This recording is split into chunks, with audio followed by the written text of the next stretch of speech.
ರೈತ ದೇಶದ ಬೆನ್ನೆಲುಬು. ಎಸ್ಎಸ್ಎಲ್ಸಿ ಓದುತ್ತಿದ್ದ ರೈತನ ಮಗ ಇಂದು ಪ್ರಕಟಣಗೊಂಡ ಫಲಿತಾಂಶದಲ್ಲಿ ರಾಜ್ಯಕ್ಕೆ ದ್ವಿತೀಯ ಸ್ಥಾನ ಪಡೆದುಕೊಂಡಿದ್ದಾನೆ.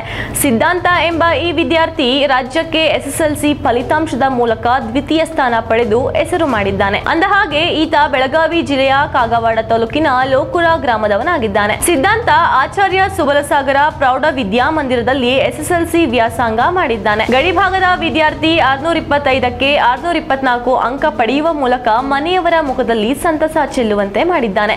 ಸಿದ್ಧಾಂತ ಇಂಗ್ಲಿಷ್ ಹೊರತುಪಡಿಸಿ ಎಲ್ಲಾ ವಿಷಯಗಳಲ್ಲೂ ಸಮಾನ ಅಂಕ ಪಡೆದಿದ್ದಾರೆ. ಸಂತಸದ ಸಂಗತಿ ಏನೆಂದರೆ ಸಿದ್ಧಾಂತ್ ರೈತನ ಮಗನಾಗಿದ್ದು ದೇಶದ ಬೆನ್ನೆಲುಬಾಗಿರುವ ರೈತರ ಮಕ್ಕಳು ಇಂತಹ ಸಾಧನೆ ಮಾಡಿರುವುದು ನಿಜಕ್ಕೂ ಹೆಮ್ಮೆಯ ವಿಷಯವಾಗಿದೆ.